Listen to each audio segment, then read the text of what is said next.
کسی جگہ خوشی ہو، نکاح کی تقریب ہو، وہاں پہ بھی حضور کا تذکرہ، 40واں ہو حضور کا تذکرہ، محفل کل ہو حضور کا تذکرہ، چاہے ہم غم میں بیٹھے ہوں چاہے خوشی میں بیٹھے ہوں، ہمارا ہر پروگرام اور ہماری ہر بزم خدا کے ذکر سے شروع ہوتی ہے، مصطفیٰ کے ذکر سے شروع ہوا کیا کرتی ہے۔ اور اس کے لیے کسی دلیل کی ضرورت نہیں۔ میں صرف امام جلال الدین سیوطی کی ایک بات، اور اپنے گھر سے نہیں دوسروں کے گھر سے، مولانا اشرف علی تھانوی صاحب نے لکھا، میں علماء کی توجہ چاہوں گا، انہوں نے لکھا، وہ فرماتے ہیں مولانا اشرف علی تھانوی صاحب، وہ کہتے ہیں کہ یہ وہ ہستی ہیں جنہیں 35 مرتبہ جاگتے ہوئے نبی پاک صلی اللہ علیہ وسلم نے اپنی زیارت کروائی ہے۔ اور جا کے محبت سے کہیں سبحان اللہ، 35 مرتبہ، باقی دیگر علماء نے 70-100 مرتبہ تک بھی گیا ہوا ہے، لیکن حالت بیداری میں مولانا اشرف علی تھانوی صاحب کے بقول 35 مرتبہ آقا علیہ السلام نے بیداری کی حالت میں امام جلال الدین سیوطی کو ملے۔ اب دیکھنا، سیوطی صاحب کو اتنی بار میرے آقا ملے، انہوں نے میلاد پہ پوری 5 کتابیں لکھی، حضور کے میلاد پہ 5 کتابیں لکھی۔ میلاد منانا، میلاد لکھنا، میلاد کہنا اگر بدعتیوں کا کام ہے تو بدعتیوں کو مصطفیٰ دیدار نہیں کرایا کیا کرتے، بدعتیوں کو حضور نہیں ملتے اگر بدعتیوں کا کام ہے۔ اور اگلی بات سنو، سیوطی مدینے سے انہوں نے اپنے گھر سے بیٹھ کے گنبد خضرا میں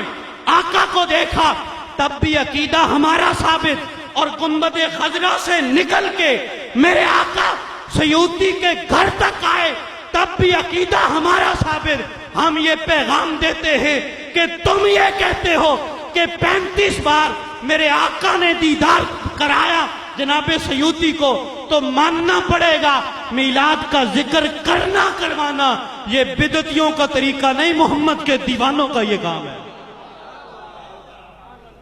اور اس پہ کسی سے حضور کی بات، یہ میلاد کی جو پوری محفل ہے، یہ کوئی ڈھکی چھپی تو بات ہوتی نہیں، کوئی ایسا تو نہیں ہے کہ بند کمرے میں بیٹھ کے کوئی بات ہو رہی ہے، سر عام بات ہوتی ہے۔ تلاوت سے شروع کیا ہے، نکابت کی ہے، نعت پڑھی ہے، حضور کے اوصاف بیان ہو رہے ہیں، صلاۃ و سلام ہوگا، دعا ہوگی۔ کوئی ایک چیز بتا دیں جو قرآن و حدیث سے باہر ہے۔ تلاوت پہ کسی کو دلیل چاہیے، کون مسلمان ہے جس کو قرآن کی تلاوت پہ دلیل چاہیے؟ حضور کی نعت پہ کسی کو دلیل چاہیے، کون مسلمان ہے جس کو حضور کی تعریف پہ دلیل چاہیے؟ حضور کے اوصاف بیان کرنے پہ کسی کو دلیل چاہیے، کون ایسا مسلمان ہے کہ جس کو حضور کے اوصاف بیان کرنے پہ دلیل چاہیے؟ اگر صلاۃ و سلام پہ دلیل چاہیے تو پھر وہ بھی دیکھے، قرآن میں موجود ہے، حدیث کے اندر موجود ہے، واضح نص موجود ہے۔ ہاں باقی طریقہ کار میں اختلاف ہے، کوئی کھڑا ہو کے سلام نہیں پڑھنا چاہتا، بیٹھ کے ہی پڑھتا رہے، لیکن پڑھے تو صحیح نا حضور پہ سلام یار،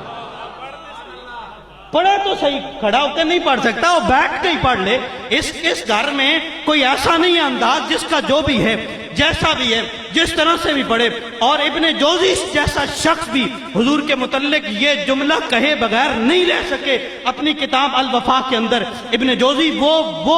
وہ مصنف اور وہ محدث ہیں کہ جو امام بخاری کی حدیثوں سے بھی کانٹ چھانٹ سے باز نہیں آئے۔ وہ کہتے ہیں لم یکن للنبی ذل، کہتے ہیں لوگوں سنو مصطفیٰ کی شان، ہر ایک کا سایہ ہے، اللہ نے آمنہ کے لال کا سایہ نہیں بنایا۔ تھوڑا محبت سے کہ میں دعوت دینے جا رہا ہوں مہمان کو، محبت سے کہ سبحان اللہ، ہر ایک کا سایہ ہے، آمنہ کے لال کا سایہ نہیں ہے۔ اور علماء موجود ہیں، مفتی صاحب موجود ہیں، دیگر میرے دوست موجود ہیں، میرے بھائی انتہائی خوبصورت خطیب ہیں علامہ عابد چشتی صاحب، آگے ابن جوزی وجہ بیان کر رہے ہیں، کہتے ہیں لم یکن مع سراج قط، لم یکن مع سراج قط الا غلبت ضوءہ علی ضوء الشمس۔ وہ فرماتے ہیں کہ جب بھی آقا باہر نکلے، ادھر آسمانوں کا سورج باہر نکلا، ادھر آسمانوں کے سورج نے اپنی روشنی مصطفیٰ پہ ڈالی، ادھر سے محمد نے اپنا نور سورج پہ ڈالا۔ تھوڑا جا کے محبت سے کہا یار سبحان اللہ، آسمانوں کا سورج چمکا، اس نے اپنی روشنی جناب آقا علیہ السلام پہ ڈالی، میرے آقا نے اپنا نور ان پہ ڈالا۔ اور ابن جوزی جیسا محدث جو امام بخاری کی حدیثوں سے کانٹ چھانٹ کرنے سے باز نہیں آتا، وہ کہتے ہیں غلبت ضوءہ علی ضوء الشمس، محمد کا نور زیادہ چمکا، سورج کا نور ماند ہو گیا، لہذا محمد کا سایہ بن نہ پایا۔ اور فرمایا یہ معاملہ صرف دن کو نہیں ہوا، آپ چشتی صاحب یہ معاملہ صرف دن کو نہیں ہوا، کہتے ہیں رات کو لم یکن ما سراج قط الا غلب ضوءه علی ضوء السراج، آپ فرماتے ہیں آقا دن کو نکلیں تو دن کو سورج کے ساتھ یہ ہو، اور رات کو نکلیں تو رات کو چاند کے ساتھ بھی یہ ہو کہ ادھر سے 14ویں کا چاند چمک رہا ہو، ادھر سے مدینے کا چاند چمکا، اور اس نے اپنا نور ان پہ ڈالا، انہوں نے اپنا نور ان پہ ڈالا۔ ابن جوزی کہتے ہیں لوگوں چاند پہ مصطفیٰ کا نور حاوی ہوا، محمد کا سایہ نہ بن پایا، تو مجھے کہنے دو، اس جملے کو سوتے سوتے نہیں، بات ختم ہے، مجھے کہنے دو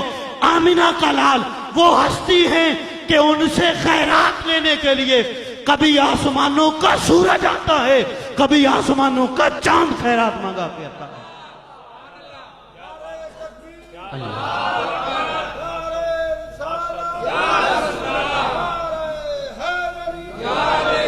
اور اس نور کی لاٹیں پھر حلیمہ سعدیہ کے گھر میں بھی چمکی، اور حلیمہ سعدیہ نے بھی، حلیمہ سعدیہ کو جب کہا گیا کہ آپ کیوں ساری ساری رات دیا جلائے رکھتی ہیں، انہوں نے کہا ما کننا نحتاج الی السراج من یوم اخذناہ، سب کو پکڑ کے حضور کی چارپائی کے پاس لے گئی، حضور کے پنگوڑے کے پاس، کہتی ہیں ما کننا نحتاج الی السراج من یوم اخذناہ، جب سے یہ چاند لے کے آئی ہوں کسی دیے کی حاجت ہی نہ رہی، دیے کی ضرورت نہ مشل کی حاجت، عجب روشنی تو نے پائی حلیمہ، بڑی تو نے توقیر پائی حلیمہ، بنی تو محمد کی دائی حلیمہ، حلیمہ دی جگی کھجوری دے تھلے، حوراں بچھالے نوری مسلے، عرش تو فرش تک پہ گئی، حلیمہ نے لٹ لئی خدا دی خدائی۔